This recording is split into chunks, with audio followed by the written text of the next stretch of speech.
Did we actually freeze again? What are the odds this keeps happening? Thomas? Yeah, right. Hello, everybody. Welcome back to Buffalo.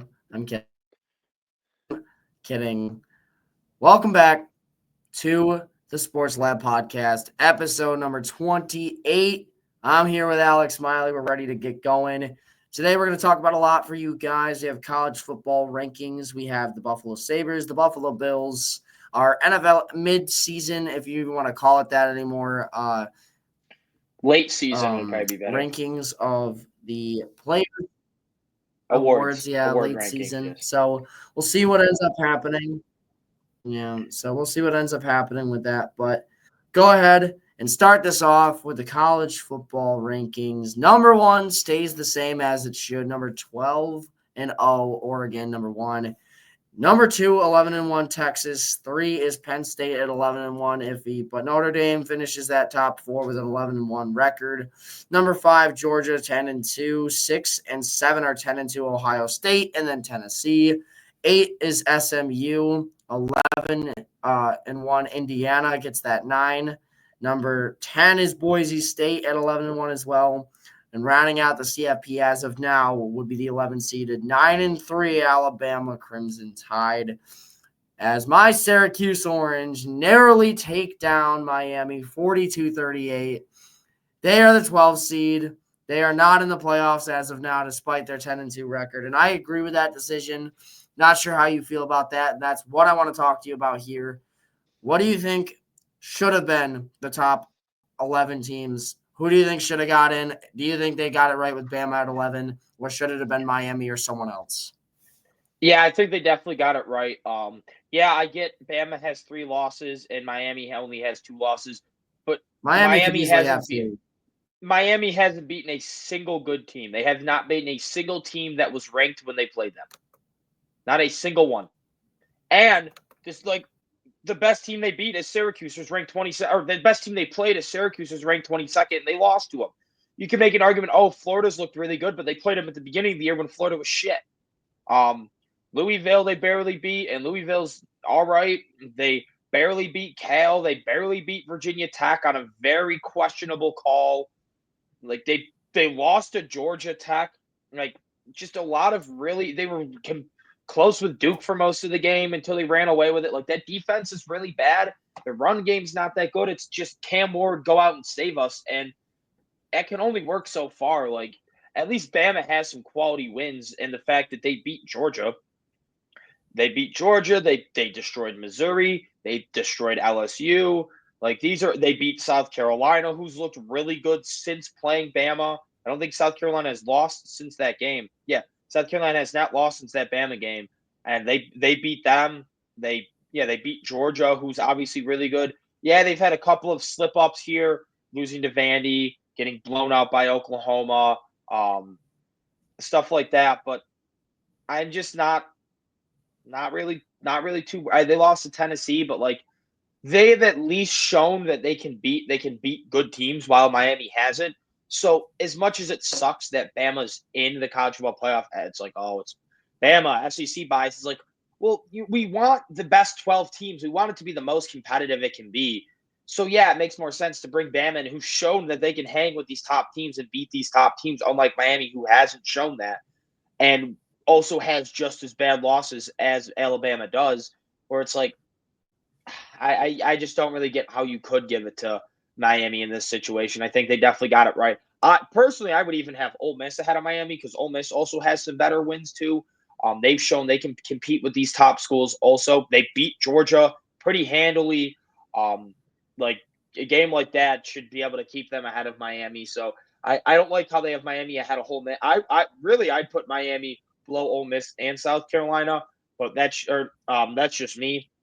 But anyways, it really doesn't matter because it's not like they're going to move Bama off after a game they don't play. Like the seeding outside, if you don't get seeded 11th now, unless you're Arizona State or Iowa State and you're playing your way in with the conference championship bid, like you're not playing this weekend, you have no chance of getting in. So it's not like Miami. It's not like it really matters if Miami's 12, 13, or 14. I'm just saying that's how I personally would do it. But no, I agree. I think Bama should be the one in. I sure hope they lose in the first round.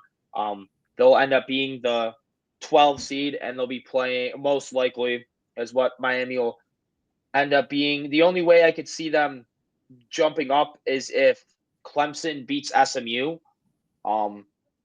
Maybe. Well, actually, not really. Actually, no, that wouldn't. Oh, yeah, no. If like say Clemson beats, sorry, I'm getting a little flustered. No, they would not be the 12 seed because Arizona State or Iowa State would be the 12 seed because the fifth one doesn't get a bye. That's where I was getting confused. They'd be the 11 seed playing the 6 seed, who will probably going to end up being, if I had to guess, I would say Oregon, Texas, Georgia, or Penn State. One of the two teams that loses that championship game, or not two. One of those teams that lose the championship game. Yeah, so I guess one of those two, because I think Notre Dame will end up getting the 5, so one of those will end up getting the 6.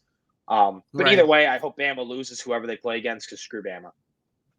Yeah, I think they got it right too. 2 of Bama's 3 losses are to teams inside the top 7. I mean, you got Tennessee at 7 and Georgia at 5. Like 2 of their losses are to them. Realistically, They beat Georgia. if you compare that to Miami's losses, the 2 that they have, they're to. Oh no, they did beat Georgia. What am I talking about? But either way, still South Carolina's right there. They're still in the top 15. They're still in the top 15. So They beat either South way, Carolina it's still too. No, 2 very their loss competitive was to football Vandy teams. and Even Oklahoma. Vanderbilt was tough. Yeah, Vandy's tough, but it was Vandy and Oklahoma and Tennessee were the 3 losses. Oh my gosh. Yeah, no, I don't know what I'm talking about, guys. I don't know. We're both a little. But anyway, like I was are both saying, a little scrambled right now. I think it's dude, probably I'm off because today. The the Wi-Fi it's the is Sabres. Annoying. We're gonna blame it on the Sabres. Yeah, it's the Sabres too. Blame on Sabres. Yeah, exactly. They're Blame pulling everything Buffalo on them. Sabres. But Yeah. I do think personally, I do think that realistically, it's interesting with Alabama. I do think Bama's just the better team, though. They've had the better wins on their resume. Like I mentioned, Georgia and South Carolina, those are 2 big wins they had. Barely lose to Tennessee, who's the seventh best team in the country right now, which is understandable. And they've really been able to have these really fun, easy games and stuff like that. Miami has Syracuse is their hardest test, and they lose to Syracuse. So realistically, as a Syracuse fan, I won't lie, we're not that great. We're a good team, we're not anything special though, and to lose to us, especially drop 42 on you guys, is just upsetting for Miami fans. But nonetheless, Syracuse does that. Miami's out of the playoff now, so that's interesting for them. For now, we'll see if SMU falls down the rankings, but that takes us to the college football weekend we have here.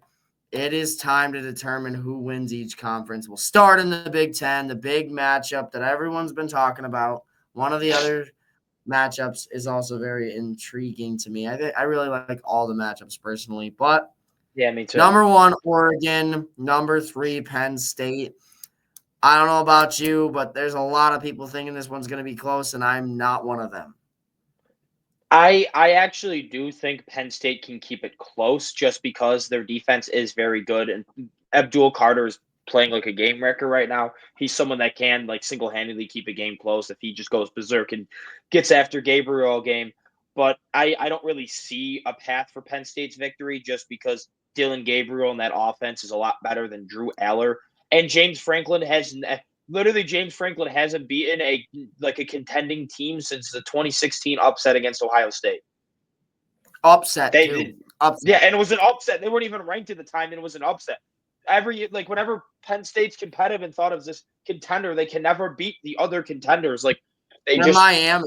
Literally. Yeah. Their quarterback, right now it's because Drew Aller sucks. I don't get why Penn State fans think he's good. They try to blame it on the receivers. I'm going to blame it on the fact that he's just not that good. He is not a very good football player.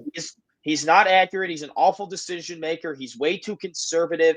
Or when he does decide to chuck it, it's just a boneheaded throw. He's not very good. And I just don't think they're going to be able to move the ball that much. Oregon has a good front seven. They have some draftable guys up there that I think are going to be able to hold Nick Singleton in check. So they're going to have to rely on Aller to keep up with Dylan Gabriel and that high-flying offense over there in Oregon, who scored 30 points in every game but 2. They dropped 32 points on Ohio State's defense. We know how good Ohio State's defense has been this year. You can say all you want about Ryan Day and the offense, but that defense has been absolutely elite this year, and they went and hung 32 on them. and and I think Ohio State has a better defense than Penn State. So yeah, I don't really see this game being all too close, but I don't think it's going to be a blowout either. I'll go with 23-13 Oregon win. Yeah, I also have Oregon winning this game. I have a 35-20 final score. I think that Penn State is pretty much done around the third quarter range. They're probably down somewhat. I'd want to say like 21-7, a touchdown makes it a 28-7 lead. And that's when this one's going to kind of get out of hand for Penn State. And with that being said, I think Oregon just dominates the fourth quarter, runs out the clock, and gets a win. A couple garbage time touchdowns for Penn State, but I think that nonetheless, Penn State's going to be done. I don't think that they can really move the ball too much. I think they're going to have a couple drives where they move down, but they end up being forced to settle for a field goal potentially as well. So that's why I leaned with 20 over 21, considering 3 touchdowns. I think it's just 2 touchdowns and 2 field goals.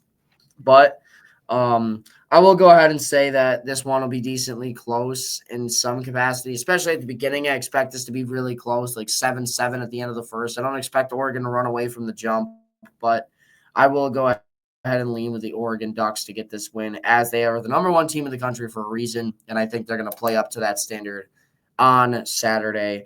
Moving on to the next game, we have Arizona State and Iowa State. Arizona State is number 15, Iowa State number 16 in the country. The winner gets in, the loser goes home. Who do you got, Alex? A do or die game for these two clubs. I don't think it matters really, because whoever wins is probably done after their first game, but who cares? You made the playoff. Who gets it done, Alex? I'm going to go with Arizona State. They're the hotter team. They've won 5 in a row. They've been playing really good football on both sides of the ball. Sean Levitt and Scatabo have made a pretty good connection on the ground there. The two of them, as one being the quarterback, one being the running back, they've been able to run the ball, do a lot of read option. The coach there at Arizona State's really gotten them riled up. Has gotten the support, gotten to rally the troops behind them, and I think he's going to lead them to a win. Unlike Iowa State, who started the year red hot and kind of fumbled down the stretch a little bit, losing to Kansas, then losing to who else did they lose to? It was another. Why am I blind? Oh, they lost. Yeah, they lost to Texas Tech and they lost to Kansas back-to-back weeks and dropped pretty far in the rankings. They were able to, I guess, win the last couple to kind of get their way back into the race for the Big 12 championship game. But I just think Arizona State's playing better football right now. And yeah, neither of these two teams are that great. I love Arizona State going into the future. I think next year they could realistically run away with the Big 12 with how wide open it is. But yeah, for right now, I guess I'll go Arizona State. And a close game, I think it's going to be an electric game to watch, coming right down to the wire. I'll go 24-21 Arizona State. Yeah, I have Arizona State too, 24-17. I just don't trust Becht or whatever his name is. I'm not going to trust him in this kind of situation. Rocco, he's a solid quarterback, don't get me wrong, but I feel like he can make a mistake or two in this game, especially against the defense in Iowa State. Not Iowa State, but in Arizona State that's really played better these last couple weeks. So I think that Arizona State does just enough to get this one done. I'll go ahead and say 24-17. It's going to be a fun one. I think this will be probably, in my opinion, other than maybe the Texas-Georgia game, the closest out of all the games on this list. So go ahead and give me the Arizona State Sun Devils. With that being said, we move on to the ACC. SMU at 11-1. They're right up there with the best of them in the league right now. They are right there at number 8 in the country. And on the opposite side, you have number 17 ranked Clemson Tigers getting set to go in to this game against what has been easily, in my opinion, one of the biggest shocks of the season in SMU. Do the Mustangs pull it off and take the ACC, or do we see Clemson survive what was once supposedly a free championship title? Yeah, I actually am going to go with Clemson to get the upset here. I understand SMU's looked a lot better, but Clemson really hasn't beaten anyone, but neither has SMU. I mean, their one loss was to BYU way back when, but who's the best team they've beaten? Pitt, who has faltered down the stretch badly, after they got blown out by them. I understand they're kind of blowing these teams out, but Clemson is the well-coached, more experienced team, that more talented team with the draft. They have more draft prospects. I understand Cade Klubnik this, Cade Klubnik that, but in a game like this where South Carolina has been playing electric, and Clemson took them for all their money last week. I mean, that was a really good game, low scoring. Clemson's defense is legit, and I think Cade will be able to do just enough for them to win this game. I mean, let me try and pull that game up because I'm pretty sure Clemson was like driving, and then Klubnik threw a pick that lost in the game. Like they were pretty close to tying that game up. 17-14. It was a good game. Yeah, it was at South Carolina's 18. Like he drove down the field, was in range to at least tie the game, and then Klubnik threw that pick. So it's like South Carolina's been playing electric, and Clemson kept that game right there. And the fact that this game is in North Carolina, they kind of basically are going to have a home field advantage because SMU's all the way from Texas, Clemson's from South Carolina, so it's not that far of a drive. They're definitely going to have the home field. I think this defense comes out absolutely electric and kind of stalls out SMU, and I'm going to go with Clemson to win this game in a low-scoring game, 20-13. Yeah, I think this one's going to be decently low scoring for the beginning of this game. I think it's going to get probably maybe 7-3 at halftime. However, SMU has been a second half team. I think that they're going to work very hard in the second half, and they're going to be like, hey, we fought all season to get where we are. We have fought. We have just been one of the best teams in the country so far this season. We understand we haven't beaten anybody good, but we played the schedule we were given, and now's their chance to go up against a team in 17th ranked Clemson Tigers team who are 95% sure going to have the home field advantage here because all those Clemson Tigers fans are going to be there. Not as many SMU fans considering the travel distance. So because of that, I think this game is going to be very fun, very close, but despite giving it everything they have, I think not Georgia. What am I talking about? I think Clemson wins this game. I think Clemson gets this job done. I'm going to go ahead and say 28-27. A very tight game. Right at the end, I think Klubnik gets this one done. I think that he's just got the upside that you need in this kind of game. Out of the two quarterbacks, I think that he's going to be the guy that we get to see do a little bit more. This is a very important game for him, and especially for his draft stock. But nonetheless, I think this game is going to go ahead and prove that SMU can't keep up with the big dogs. They lose this one, or should I say big cats, because they lose to the Tigers in this one. Moving on to the next game, Texas versus Georgia. I see the look. I know, I'm sorry, but who do you have winning this game in SEC showdown?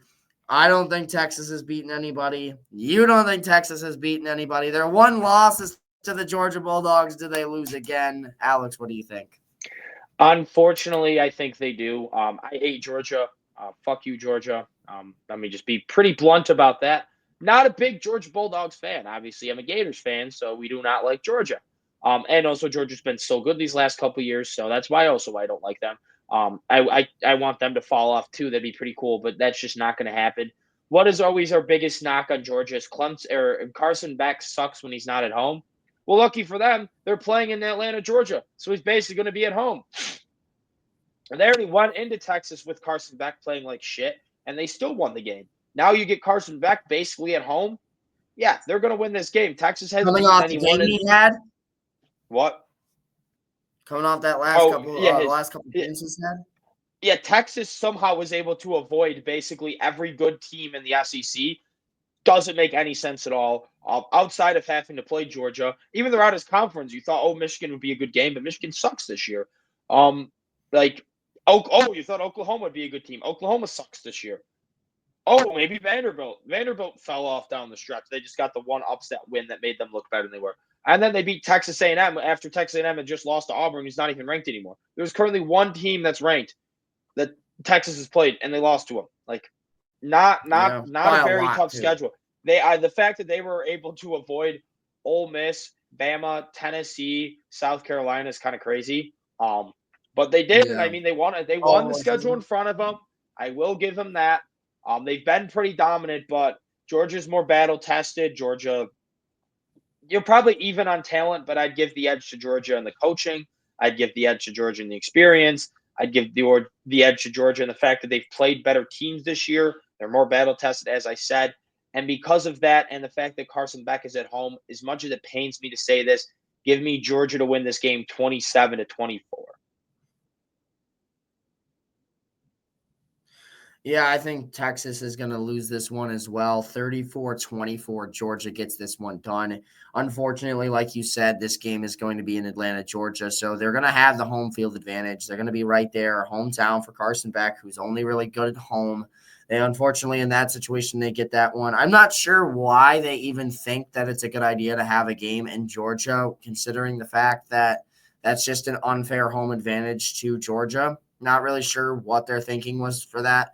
If anything, it should be a place that no team in the entire conference is from, at least in my Buffalo, New opinion. York. That's what it should be. Yeah, not literally, but I'm saying No, it should yeah, be something like that. No, they should. They should play it in Buffalo, New York, and give me a free ticket. Yeah, right. But nonetheless, I think that Georgia and Texas is going to be a fun game. I think that Texas is going to come in understanding that this is very important for their playoff bid, considering another loss for them to Georgia, the only team that they've played that's actually somewhat decent this season. And because of that, unfortunately for Texas, I think they fall down a lot of spots, but I think they'll probably still They make it. won't I don't fall. think Yeah, they there's a won't world fall where out. they won't fall out or nothing. But I think SMU might if they lose. So we'll see. Yeah. But I do have to go ahead and say Georgia gets this one 34-24. They win this one by 10 points. Heading into the final game, it is a Boise State versus UNLV matchup. Boise State sits inside the top 10, right at number 10. And I think UNLV is 21 or 20 in the 20. They're country. 20. Something They're like 20. that. Yeah, so they're right there too. Nonetheless, who do you have winning this one? Does Ashton Jeanty strengthen his Heisman Trophy case, or does UNLV pull off what would be deemed an upset in this game? Yeah, give me Ashton Jeanty and then Boise State Broncos. Something in me is telling me, oh, UNLV is going to find a way to win this game. I mean, last time they played, it was 29-24. Jeanty scored a touchdown in the fourth quarter that gave him the lead. Jeanty had one of his worst games of the year, only rushing for 128 yards on 33 carries. So they were kind of able to keep him in check a little bit. Obviously, you're not going to be able to fully stop that man. He's just nuts. But he only averaged 4 yards a carry in that game. So they kind of were able to stop him last time, but I don't think it really matters. They won the game last time. I think they win it again this time. Boise State's at home for this game, so they have the home field advantage there. And because of that, yes, and that the sick ass blue field, I love that field. They're gonna be able to pull this one out. Genty's like, nah, screw that last game. I understand it now. I'm going for 203 touchdowns, and I'm taking that Heisman away from Travis Hunter because I deserve to win it because he does deserve to win it. Yeah. I think that Boise State's going to get this one done too. However, very close, 31-28. Jeanty does just enough for that team. Their quarterback's decent as well. I can't remember his name off the top of my head. Maddox Madsen. But yeah, there you go, Maddox Madsen. But I think that he's a very good quarterback nonetheless off play action, which is all he's going to really have to do in a game like this. Just work with Jeanty, try to get the ball going. I think that UNLV is going to come into this game very well prepared. It's going to be smash mouth football from the moment the first whistle happens. But UNLV, you had a great season. You had a great run. Very shocking team. But unfortunately for you guys, it's over. Boise State gets this one 31-28 as we don't disagree on a single one of the games. But, I mean, that's to be expected. Oregon, Arizona State, Clemson, Georgia, and Boise State are our picks. As we kick it into one last thing here for the college football playoff, Miami fans, how about them orange, baby? How about them orange? I'm sure you'll never forget about orange after this. You have to wear orange on your jerseys. You're going to be thinking about Kyle McCord in your damn nightmares. I love my Syracuse orange. 9-3. Thad Brown, amazing season. It was the funniest thing I've ever seen when he goes up and says, "We got you in. We got you in." And we definitely did. What a win for the Syracuse Orange. The highest we've been ranked in like forever, it feels like. ranking at number 22. I think it was, 2018 or 2019. I remember they were ranked pretty high. Yeah. I still think it's bullshit that UNLV is ahead of us when we beat them, but, I'll let bygones be bygones. No, they won't be 22 is ahead of better them than I after this ever week when they expected. lose to Boise State. So Yeah, true. I can't wait. Syracuse had a very good season. I can't wait to see who's our bowl game against. they haven't Shit. announced it yet. Though they haven't announced it yet. No, but I saw something about the teams that it could possibly be. I don't know. Yeah, Anyway, I wouldn't worry about that until when they announce that, which is Sunday. Yeah, Sunday they'll announce the bowl games. Yep. But I'm excited. Syracuse can continue to move up a little bit, maybe into the college. No, I'm kidding. But that'd be kind of It'd cool. be cool if they ever played Florida. That'd be pretty funny. It'd be like, oh, yeah, Gators can beat you guys. So in the swamp, they'll eat those oranges. DJ Lagway is just gonna be like, oh. All in that orange. No, I'm kidding. But nonetheless, yeah, exactly. I do think that Syracuse had a solid season. Very fun. I can't really express how excited I was when we got McCord. I understand McCord's not a great quarterback, but for the ACC, he's definitely better than anything we've had in forever. So realistically, Kyle McCord sucks. Fucking Schrader. Ooh, Schrader. We're gonna talk about McCord Schrader now, or Hey, Kyle McCord does still suck though. No, he does. But he had a game for the ages in that one, over 360 yards, 3 touchdowns. Lovely game from him. But moving on to some Sabres talk, we got to get to some sadness here. Buffalo's lost 4 straight games, a 1-0 loss to Minnesota, a 4-3 overtime loss to the Vancouver Canucks after holding a 2-0 lead, a 3-0 loss to the New York Islanders, and then blowing a 4-0 lead to the Colorado Avalanche last night in a 5-4 defeat. 4 straight losses for the Buffalo Sabres. They play the Winnipeg Jets this Thursday at 7 p.m. So tomorrow, literally almost 24 hours from now, will be the puck drop. Alex, I see the sadness, man. This team can't give us anything happy to look forward to. It seems like we got shut out, blew a 2-0 lead, got shut out again, and then blew a 4-0 lead. So what are your thoughts on this Buffalo Sabres team? I know it's not going to be good, but let's hear it. We fucking suck. This team is pathetic. Yeah. You somehow have a legit number 1 goalie, a legit number 1 center, and a legit number 1 defenseman, and you're not even a playoff contender right now. Those are like 3 of the hardest things to find in hockey. And we have all 3 of them. And we have the 6th most cap space in the league. And nothing to show for it.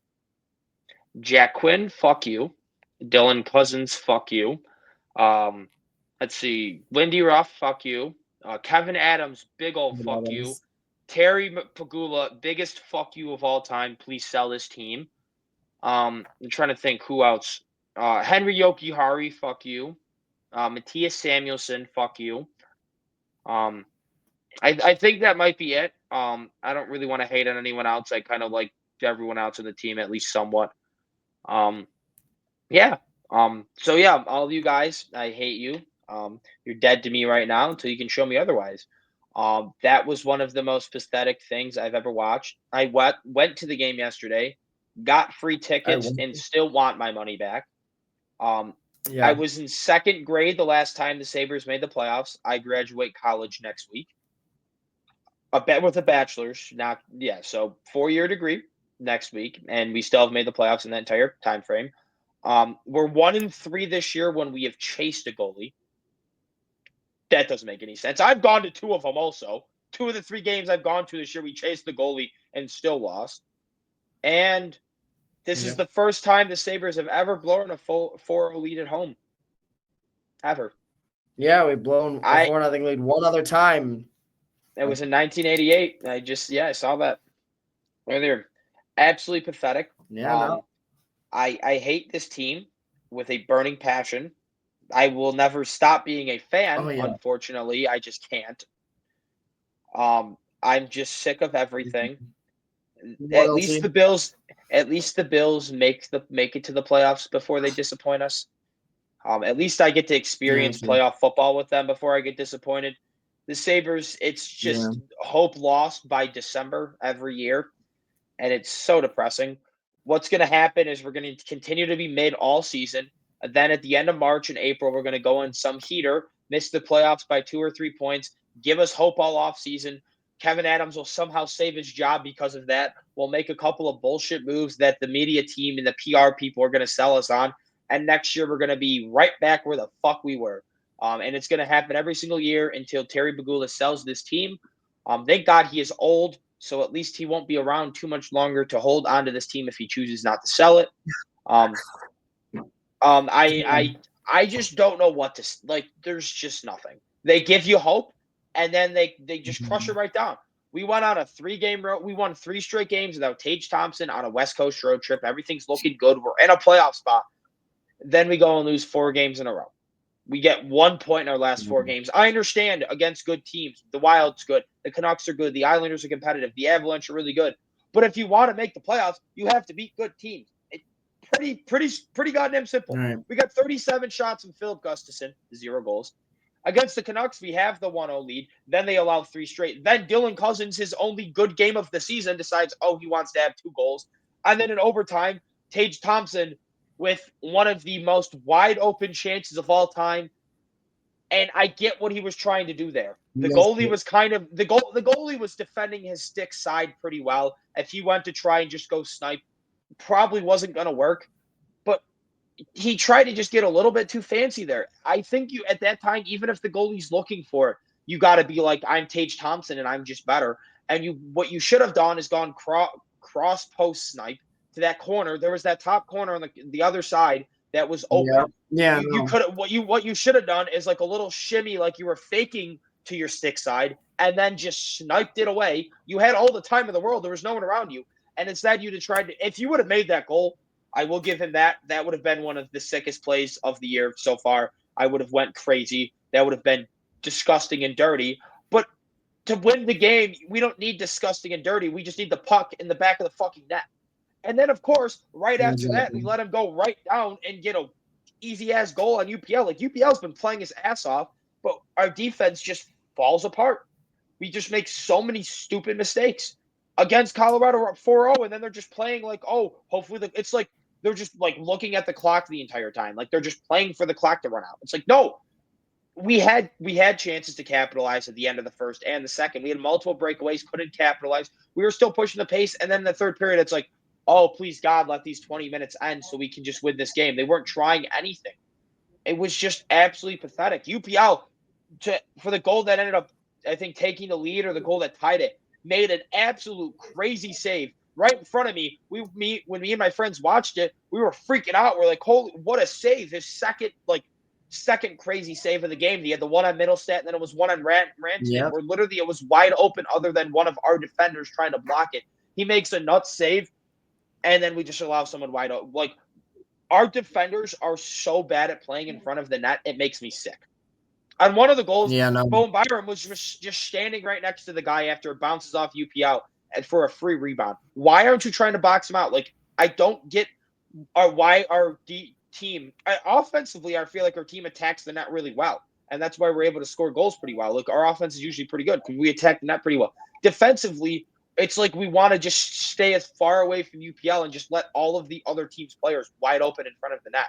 Like, UPL is really good, but he can only do so much, and it's just so sickening and just so frustrating. I'm so done with this team.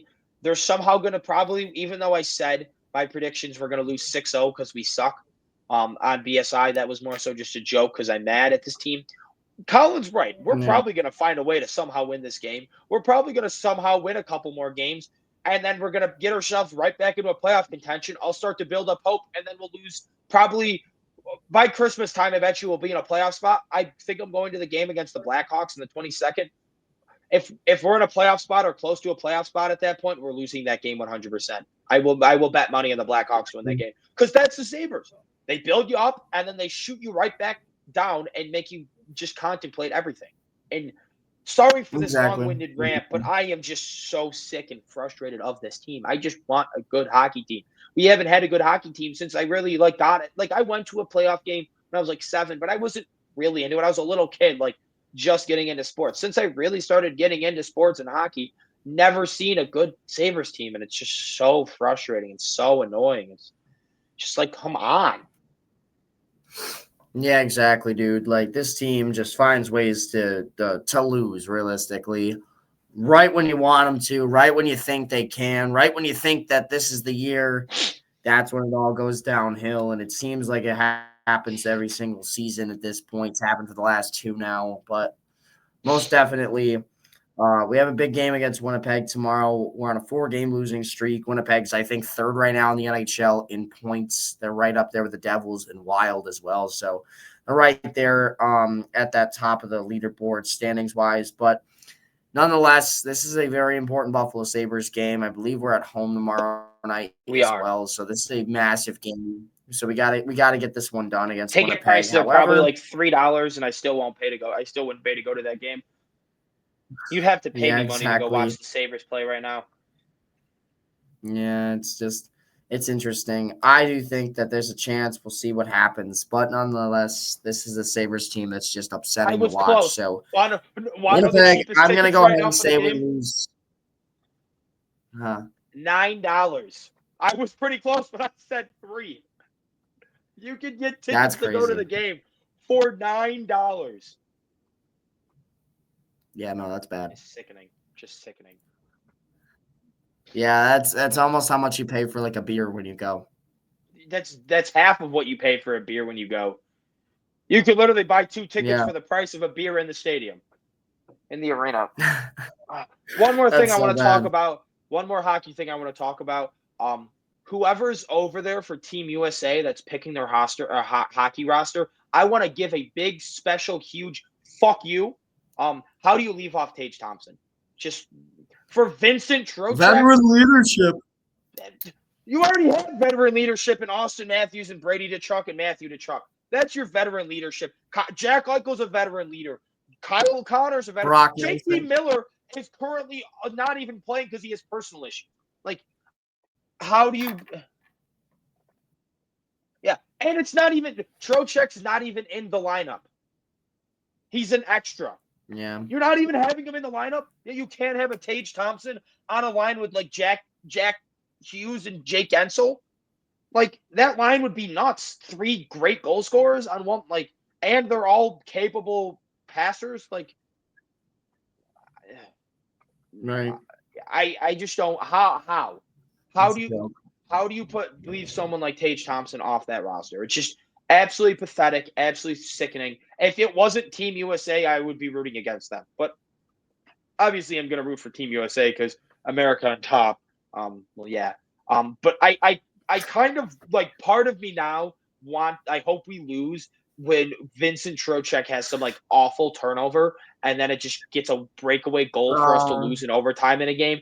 I would it just goes start off his laughing. skate and into the net. It would be, or he has a It'd be horrific like, own goal or something. Part of me hopes that happens so that I can just yeah. look at the USA and be like, "Fuck you, you dumb retards," because Yeah, that's fair. that just pisses me off so much that they would leave him off. He is one of the best goal scorers in the league playing like that right now. Prior to getting injured, he had the most goals in the league. And then he misses how many games, and he's still not that far behind. He has 13 games, 13 goals in like 20 games played or some crazy stat like that. I don't know exactly how many games has he played.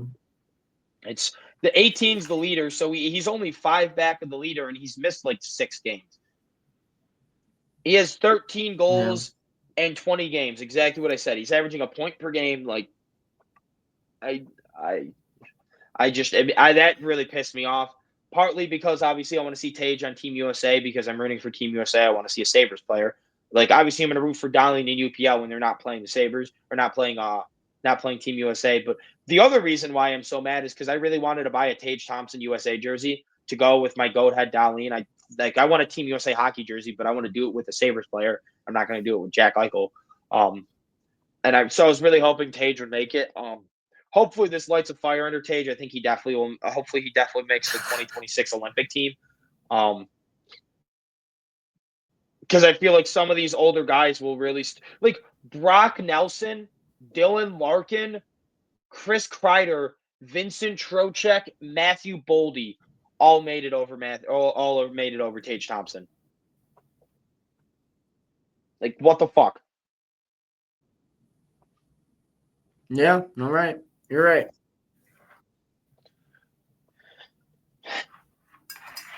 Yeah, I don't know what to say about it. I mean, it's stupid, is what it is. But like you mentioned, we have Luukkonen on Team Finland and then Team Sweden. We also have Rasmus Dahlin, so that'll be fun to Yeah, watch them. that I'm one was a personally rooting for shoo-in. Team USA or Team Sweden, only because I like Dalsey. So I'll root. But I'm gonna move on here to the Buffalo Bills segment. We'll get back to some happy thoughts. A 35-10 win on home turf in the snow. I was at the game. You were at the game.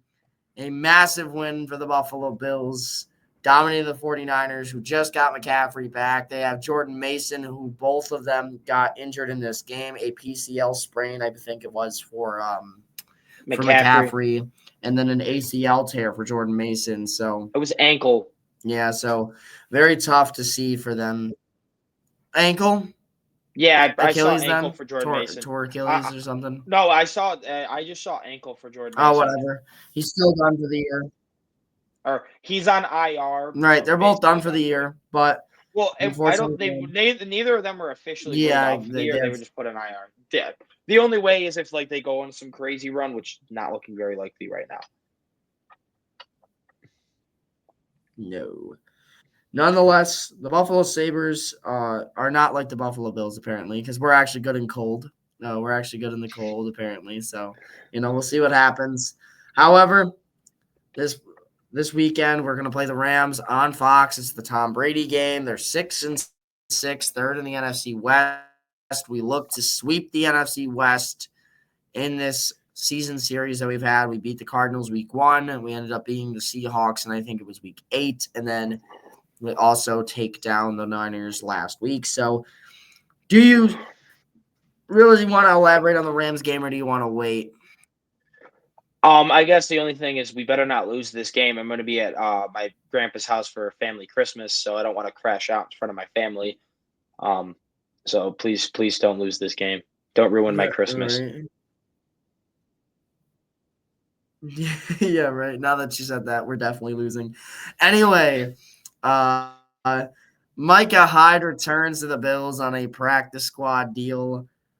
Maybe he gets a chance. I really hope that he plays over Hamlin, just because I don't even know what the hell's going on, Hamlin. McDermott already said he's not. They don't want him to really play him. They're basically just using him as like an extra coach in worst case scenario injury replacement. That's what they're going to use him for. Is what McDermott already alluded to. Yeah, so we'll see what happens with that. But I'm excited to see Micah Hyde back. If we win a ring this year, obviously he'd be getting one. That would be really fun and cool. But obviously, I think it's a very fun return. I don't know what your thoughts are on it, though. What do you think about the Micah Hyde return, really? I love it. I mean, he's basically an extension of the coaching staff. And then if, say, Rapp or Hamlin or Bishop or, like, say some people go down and he needs to step in, we don't have to worry about him not knowing the playbook. It's like we obviously know he knows exactly what's going on in the playbook. Like, he's not going to be brand new. He's going to be in the right positions. Yeah, is he probably in great athletic shape? No. Is he going to be a good safety? Probably not, but he can be serviceable in case of injury while also being a great veteran leader, a great teammate. Josh Allen said he loves Micah Hyde. He's one of the best humans he knows. And yeah, just he's going to be very knowledgeable to these young guys like Hamlin and Rapp and Bishop and helping them learn the system better come playoff time, learn the little ins and outs. He can probably give some insight on trying to defend the Chiefs better too, as obviously he's played them many a times. So he can help with that, help against the Ravens rushing attack. Like he can help with a lot of these things because he's played before. Because I think he said that once he retires, which he said is going to be at the end of this year. So hopefully we can get him that ring before he retires. And he wants to become a coach. So I have a feeling that he's going to be sticking around in Buffalo.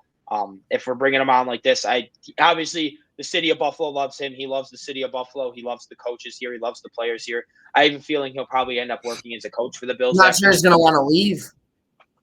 Yeah, I mean the city embraces him, and when the city embraces you, you really have to like when the city embraces you, you're like treated like a king.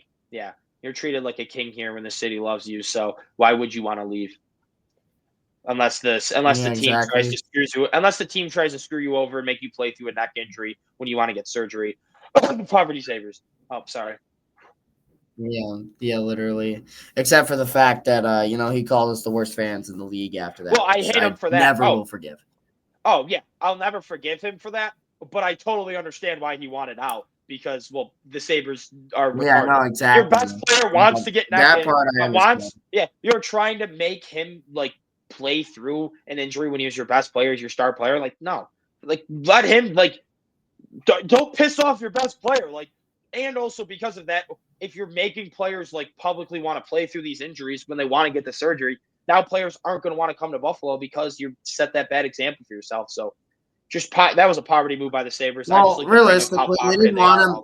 They didn't want him to play through the neck injury. They just wanted him to not get the neck injury. He was not that, but he was supposed to get a neck surgery that had only been performed on one NHL player before, and that NHL player ended up having to retire after 2 seasons. So because of that, they didn't want him to get that specific surgery. They were trying to get him to take a different surgery option, and since he didn't want to do that, he basically told us to go F ourselves. So I understand where he's coming from, and I understand where the team's coming from because obviously we're paying him $10 million a season at that time for the next 6 years. So realistically, you if he's only going to be around for 2 years and then you're going to pay him for the next 4 years, even though he's not even part of the team, that'd be very upsetting for the Sabres. But if he at the retires, same time, then we wouldn't. He's a lot younger than the other guy was.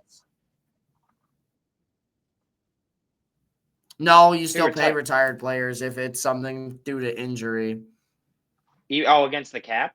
It still counts against the cap? It's called long-term IR. It's the same thing. Yeah, it still goes against the cap, just like a buyout penalty. I know because there's a guy named Henrik Zetterberg. I know what LTIR is. It's just not against the cap. Yeah, but I'm saying it still counts against the IR, not the IR.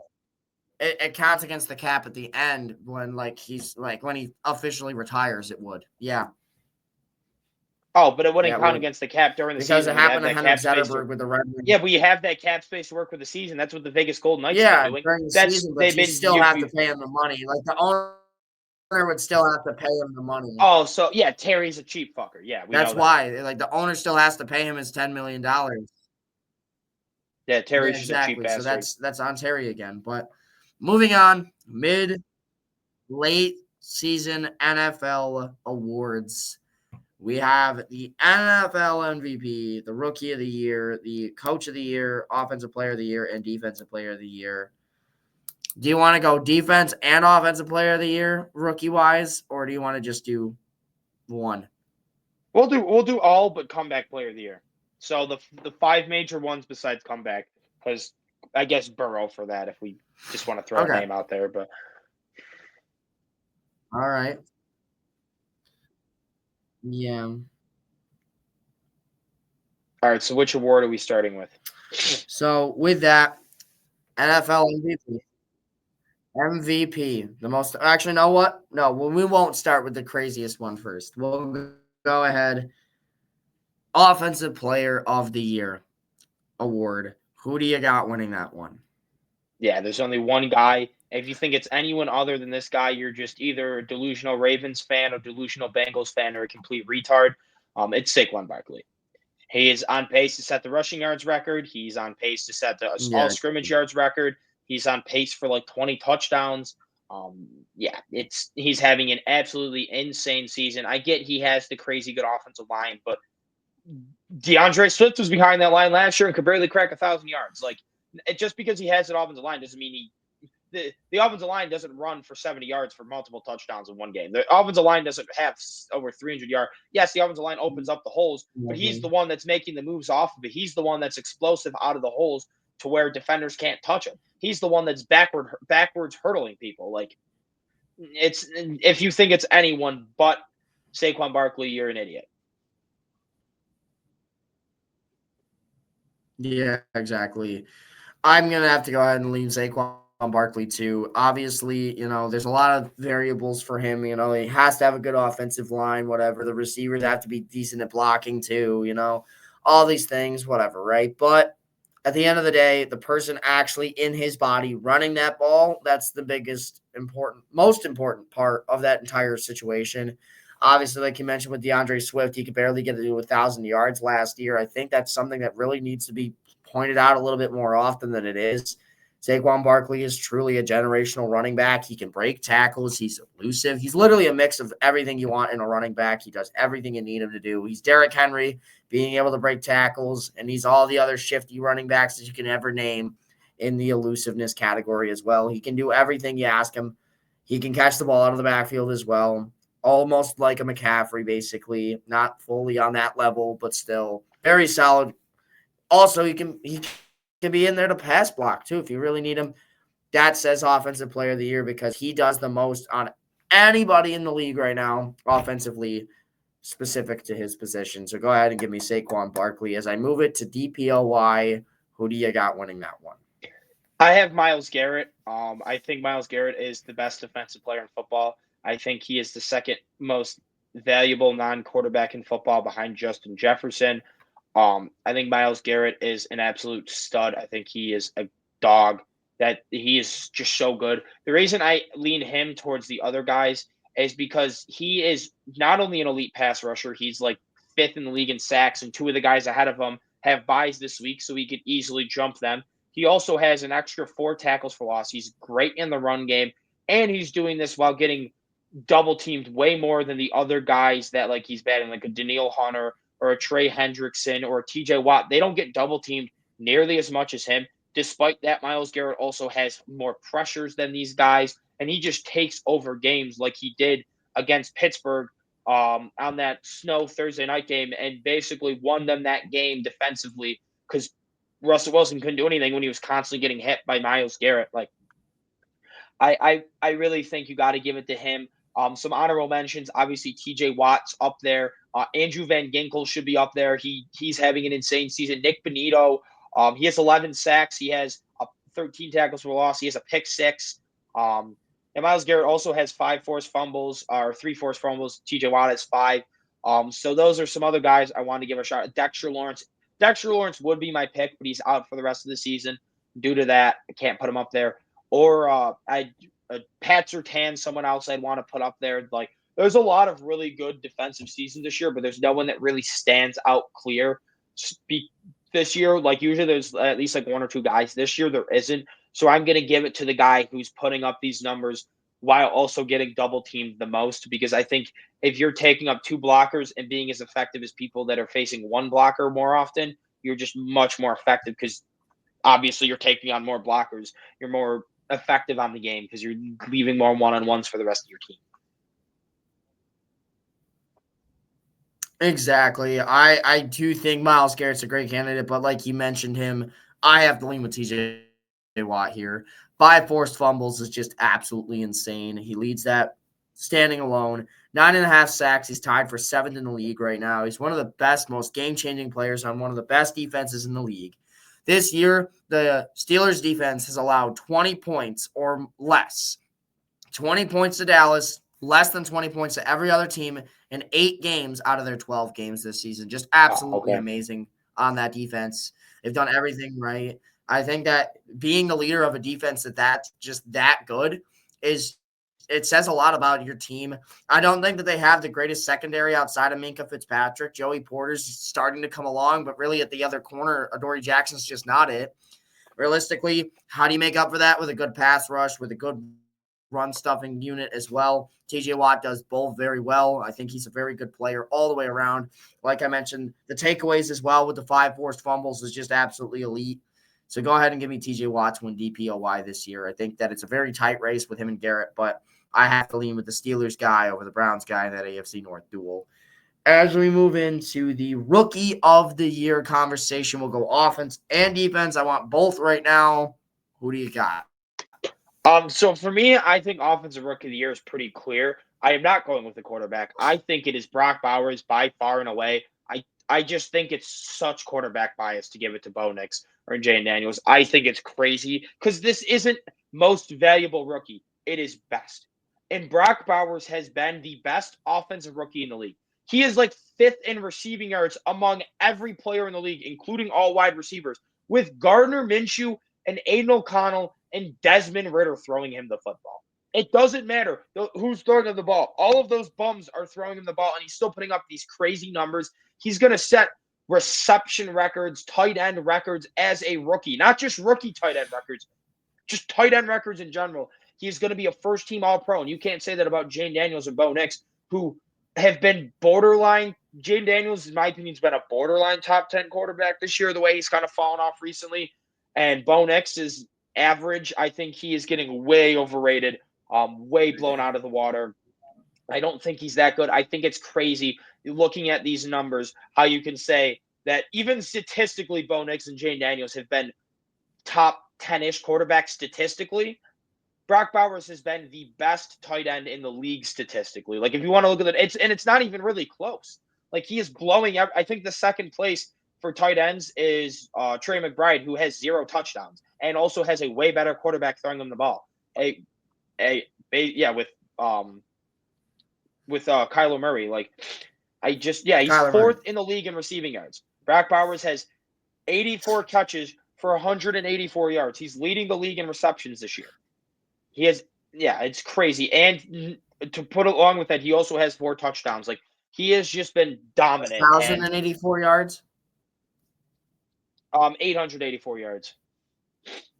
He has 84 catches for 884 yards and 4 touchdowns. Fourth in the league in receiving yards. First in receptions. You said 100. You said 100, so I thought you meant 1,000. Oh, my bad. I was looking at targets, and I was about to say 113 or 113, and that's you're good. I also think Brock Bowers. Yeah. I also think Brock Bowers should win it. However, obviously, with the quarterback bias, I think it could very well go Jaden Daniels. I think he's just overall defense-heavy guy. An offense-heavy guy, with, knowing all the things that's helping Bo Nix. I think that Jaden Daniels doing a lot of it on his own comparatively to that Sean Payton tree. Yes, Cliff Kingsbury can also be attributed to that as well. So I do think that could very well be a thing. However, on defense, I very, very, very much so think that this one should go to Jared Verse. If they I forgot you said defense. Here. That's who I agree with. Yeah, Jared Verse. I think Quinyon Mitchell's a close second. Even Cooper DeJean might throw in there. He looked great against Derrick Henry. That tackle was amazing. But I do think that Jared Verse is the clear-cut number 1 option. We're going against him this weekend, so I'm very nervous about that. I do think he's a very solid defensive end in his rookie season. Florida State guy, one of those big-name guys who left last year and stuff, and that's why they suck this year. But I think Jared Verse is the clear-cut number 1 on defense. So go ahead and give me him for that. As we go on to the Coach of the Year, just 2 awards left. Who do you got for Coach of the Year? I have Kevin O'Connell. They're 10-2 with Sam Darnold as his starting quarterback. TJ Hawkinson missed half the year. Christian Darrisaw's missed the last month. Aaron Jones missed games. Like they've had a lot of their offensive stars out. And Sam Darnold as the quarterback. And Kevin O'Connell still has this offense absolutely cooking. I get they went through a couple week stretch where they weren't that great. And then you can give some attention to Brian Flores for why that defense is so good. But Kevin O'Connell is the one who hired Brian Flores. You got to give some of the credit to Kevin O'Connell for hiring Brian Flores, knowing how good he was as a defensive coordinator. So I just think the way he's been able to transform that offense, they're 10-2 with Sam Darnold. Because of that, I want to give it to Kevin O'Connell. I think he is as right now, he is my Coach of the Year. Yeah, I'm gonna go ahead and say that I'm gonna get a lot of flack for this, but I really think that it could be Dan Quinn. I think that Dan Quinn's been a very good coach this year, and I think that more so they lean towards the coaches that do shocking things, which, in my opinion, it is very shocking to see the Commanders at the record they sit at right now. They've been looking great. Rookie quarterback. That defense has played a lot better than a lot of people expected them to play this year, although despite that, I don't think they've had the greatest season either. But with Dan Quinn being one of those coaches this season where it's like, oh, the Commanders are poverty again. They took Jaden Daniels and they signed Dan Quinn. You know, they didn't get Ben Johnson and Drake May like everybody wanted, including myself. I have to And me, we clowned him for that pretty hard. Yeah, we did. And here they are. Here they sit. They're a very good football team right now. They played was one of the best teams in the league at any given point. And realistically, that offense can do things that no one really thought they could. The defense is being serviceable, getting games won. And I think that Dan Quinn's a large contributor as to why this team has been so good, especially on the defensive side of the ball. Like, we've seen linebackers like Jamin Davis just have like pretty good seasons this season, despite what most people thought was a bust pick out of Kentucky just a couple seasons ago. So to see that kind of turnaround for this team in Washington after losing Jonathan Allen in the preseason as well, right at the beginning of the season too. So to see that, hats off to Dan Quinn. I think he definitely should win this award in a lot of aspects. I think that I'm going to go with him. But shout out to Dan Campbell as well. The Lions are one of the best teams in the league for a reason, and it's very hard going into a season with the expectations they had to actually live up to those expectations, and they somehow managed to do that and then some, blowing out teams, winning by like 40 points at least 3 times this season. So hats off to him as well, the two Dans in this situation. But Dan Quinn, Dan Campbell, two of the best candidates for this award in my opinion, but I lean Dan Quinn in this one. If we're doing a shout-out, I want to give a shout-out to Sean McDermott. He has been getting so much flack from me, too. I've given him his share fair of it. He has had some issues. Obviously, the Texans game, you can argument, and the Ravens game, some coaching blunders there in the 2 losses. But we lost so much in the offseason. We lost Diggs. We lost Gabe Davis. We lost Mitch Morse. We lost Trey White. We lost Poyer. We lost Micah Hyde. 6 out of the 8 captains we lost. Then Matt Milano goes down with the bicep injury.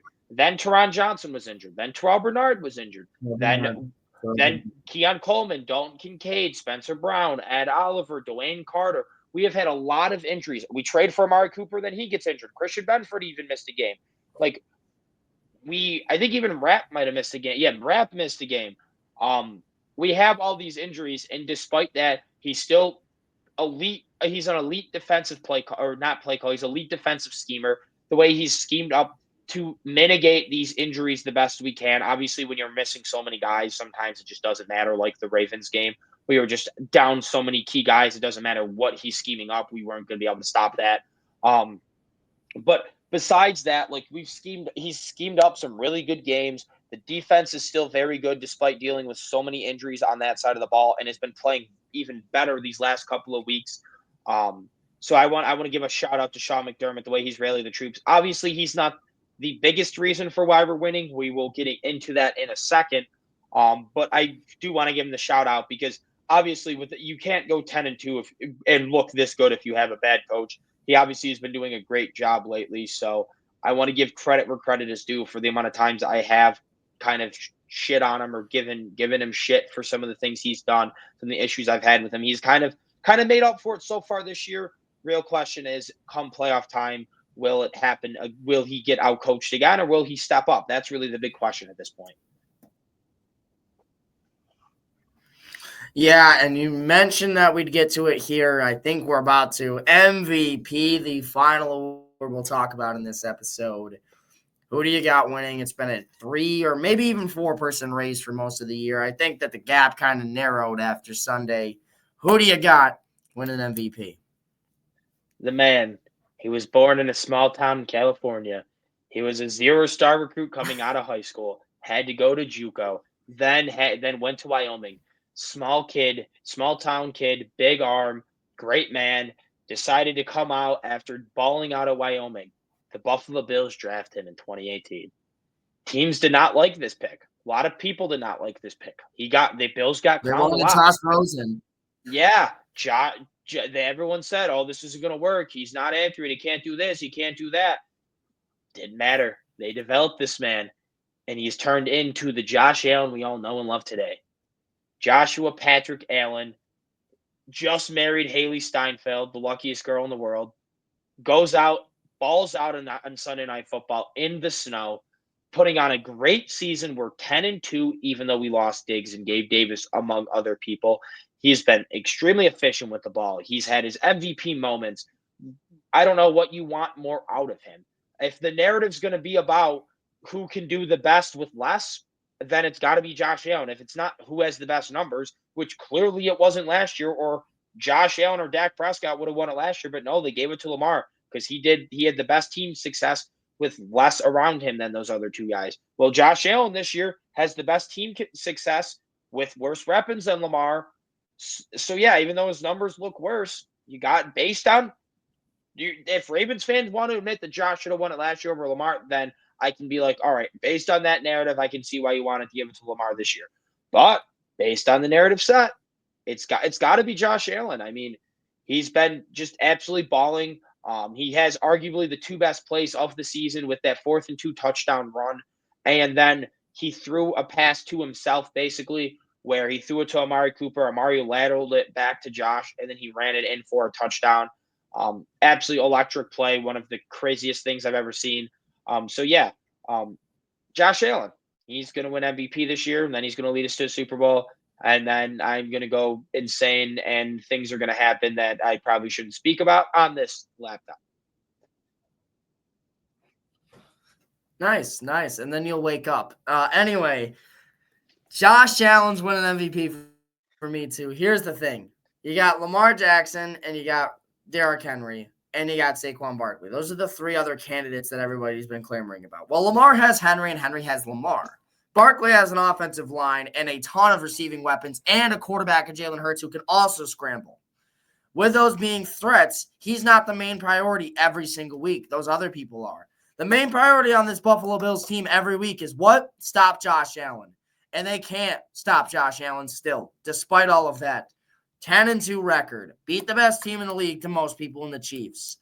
Have the Lions coming up. If he beats the Lions, the two best teams coming into the season, he takes down. I think that no matter what, you hand that trophy to him in week 15. However, here's the deal. Allen does not have an offensive weapon like Barkley has an offensive line, or Henry has Lamar, or Lamar has Henry. Lamar also has Mark Andrews and Isaiah Likely when Dalton Kincaid's been struggling with issues for Allen. Khalil Shakir and Zay Flowers are not on the same level. Zay Flowers is better, and I'll give him his flowers, if you will.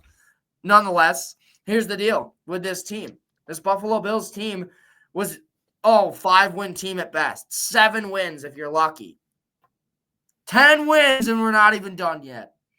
I hate that they keep doubting us, but I love it at the same time because let them doubt Josh Allen. Let them doubt this Bills team because every single season we'll do the same damn thing, and that's blow their expectations out of the water.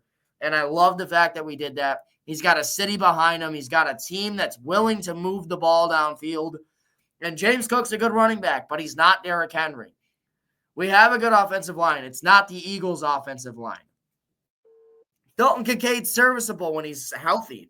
Same with Dawson Knox, although he's mostly a blocker. Mark Andrews and Isaiah Likely blow them out of the water. On top of that, Zay Flowers is better than anything Allen's had, other than maybe Coleman at times when he's not injured with a shoulder injury. Here's the issue, though. Josh fucking Allen's doing it at given moments with Kincaid, but not with Coleman. Without Kincaid, now with Coleman. Without Cooper and with Coleman. He's been finding ways to do it with one of them down at all times, and that's the thing. The fact that we've averaged over 30 points on offense every single week because of that for the last 7 weeks now, that we've just been dominating teams. We've been scoring at least 30 points in every game. You can't stop Josh when he wants to be the team leader, and that's exactly what he's been. And I think that no matter what Barkley does, I don't care that he breaks the record. I don't care if he does. He doesn't win MVP. And then another thing that I want to mention here is when Cooper Kupp broke the record for the receiving title, the receiving Triple Crown a few years ago, no one put him as an MVP candidate, but they want to for Barkley now when he breaks a rushing record. Same basic premise in my opinion. I understand it might be a little bit more yardage for Saquon than it was for Cooper Kupp, but still, same rule applies. position that never really gets thought about for quarterback, other than quarterback. Any other position never gets thought about. And now all of a sudden, now the 1 year where you can't give it to any goddamn anybody else but Josh fucking Allen, they're trying to find a way to make it to where, it's understandable that they gave it to a running back. Of course, because Josh fucking Allen is the quarterback that's going to win it. And that's exactly what I hope happens, and that's exactly what I think will happen. Josh Allen wins MVP. My Pookie gets it done. Bills by a billion, baby. MVP Josh Allen. Damn fucking Other than that, crazy rant. I'm sorry. Yeah, it's all good. Right? But other than that, I don't know if you have anything else to add.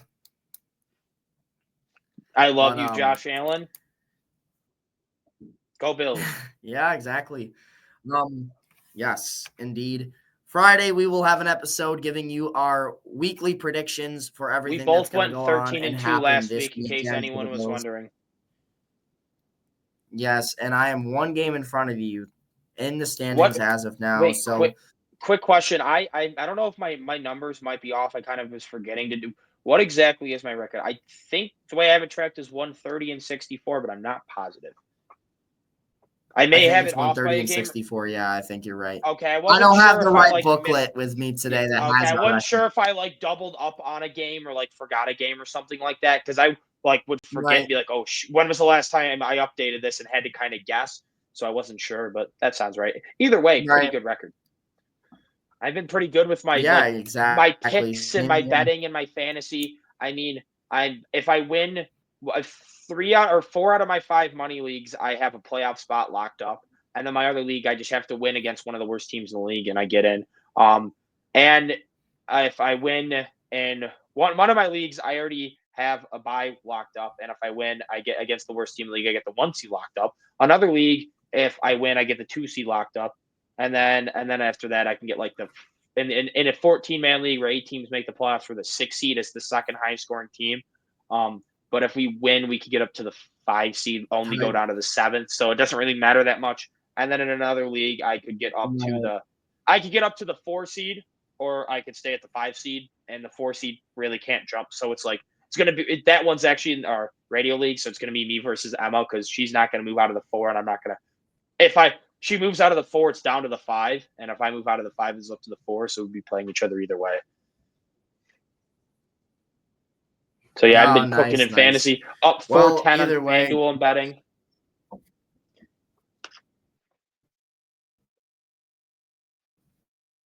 Nice. Other than that, guys, we thank you guys so much for watching another one of these episodes. They're very, who cares? We enjoy it. We watch and play football all the time. So realistically, to have this happen is very fun. Thank you, Alex, once again for joining. Until next time, guys, we'll see you all later on the Sports Lab Podcast.